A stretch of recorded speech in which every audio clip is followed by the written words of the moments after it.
here. I'm happy to be a part of this community. I haven't been to one of the meetings, but I have worked separately with a lot of the different groups that you guys have already named. I'm a proud member of the queer community here in NEPA. It's something that I was really surprised to see had really grown since I was smaller and left and came back. We were just joking about 12 penny and like bringing it back to where it used to be. You know, and but I really do appreciate all of the local organizations and all of the different things that you can definitely get yourself involved in here. One thing that I was just talking to somebody about was I love, for me, not always having to be a main member of a group all the time, but being welcome to come in and participate with different things. If you hear about a craft fair, you're able to just kind of go. I'm not running a 5K, but I will be there. And I will we can walk on the sideline. Yeah. And I sang at the Wyoming run, so that was my part in it. But a little bit about me. I've been back in this area for almost 6 years. I got out the Navy in 2019, and I went to Marywood University. I finished up my bachelor's in social work. I went and worked for the city of Scranton. I worked for the mayor as a human resource director. I left that job, went back to Marywood to finish my master's in social work. And kind of, I guess the 2020 election, I got outed by the Washington Post. And it was something that I was never not out. I just was never not out to people who I felt like I did not want to have a conversation with. And sometimes I feel like that might be a little bit of an unpopular opinion, but for me, we know the people who you can talk to and have conversations with that can be meaningful, and maybe you won't change their mind, but you feel like you can learn something or you can grow. And there's a lot of people, sadly, that just ask questions that aren't in good faith.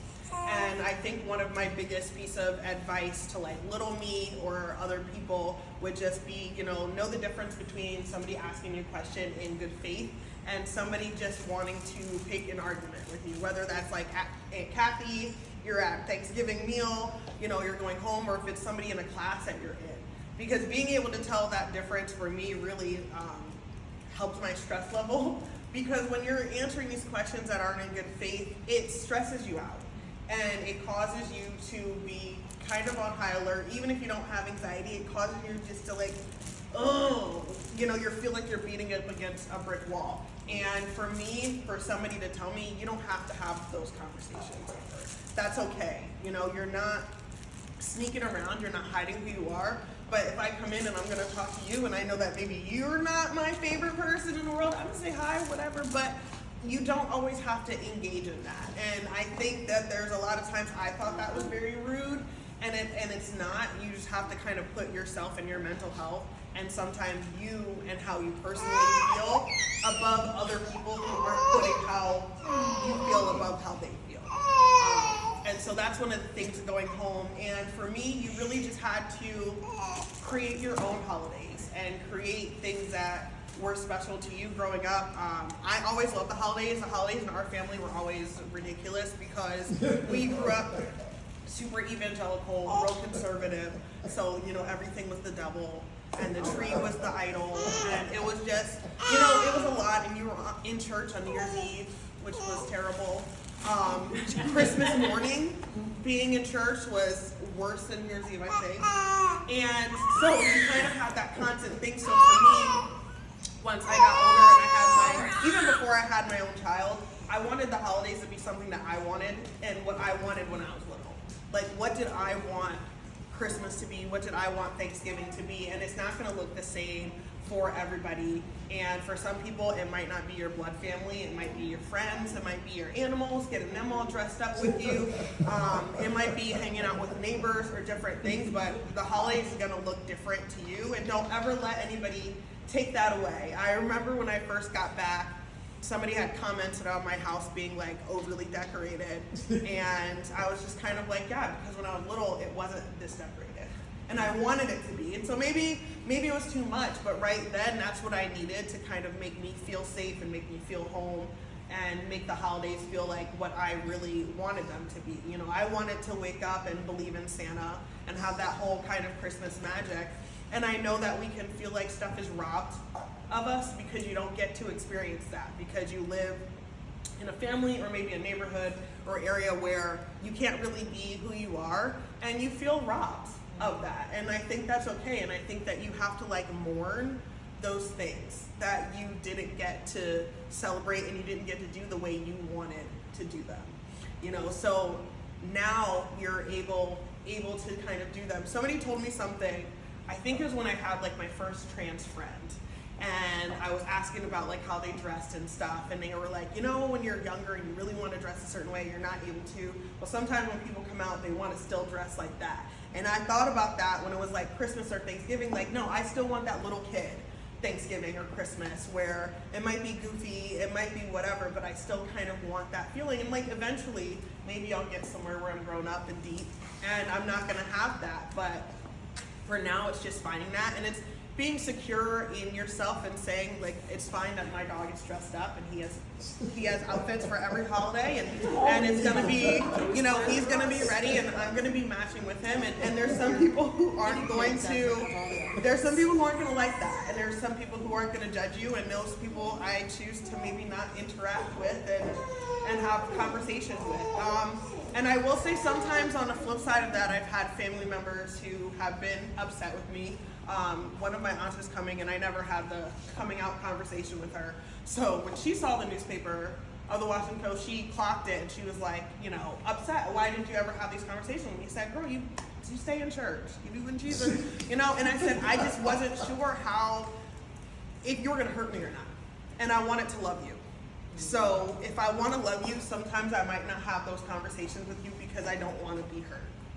And right now, most of my family is here, but we have our stepdad, who is a huge Trump supporter now and very homophobic all of a sudden. So after this election, we've all went through kind of a mourning process, and I still haven't spoken to him yet.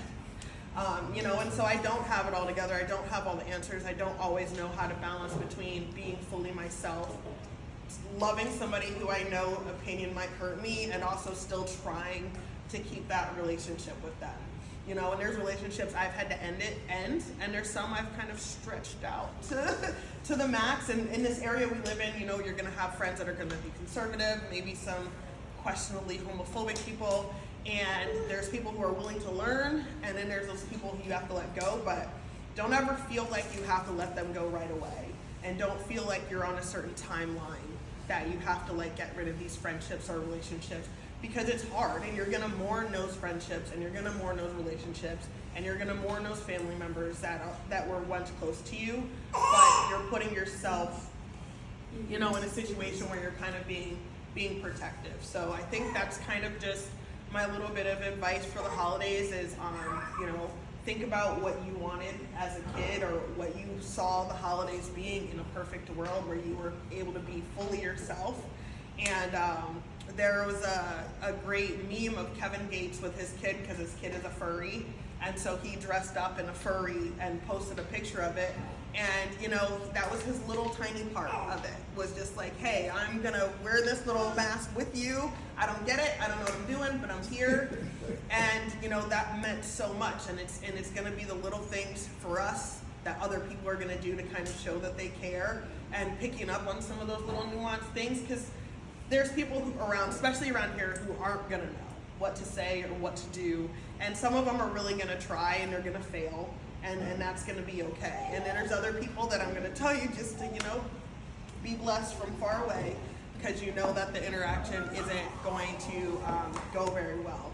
You know, I'm not an expert on anything, but these are things that I've just really learned, I guess, in the last few years of just trying to be myself. And even in today's world, being in the military still, as much as people want to think like there's a lot of gay women and stuff, even being in the military in a relationship with a woman was extremely difficult and extremely hard. And there were conversations with people that I worked with that I was just like, not today, you know? And now those same people are having conversations with me, because they saw that I lived my life and I didn't live it in secret, but they also saw that I was choosy about who I wanted to interact with. And now those people are coming back around and, hey, remember before when, you know, what was that? Or remember when, you know, you told us not to say this or do that, you know, why? And now those doors are open and I'm able to have those conversations with people, and that's been really, really wonderful. And I think that me not reacting out of anger and hate sometimes and cussing people out, which I normally want to do first thing,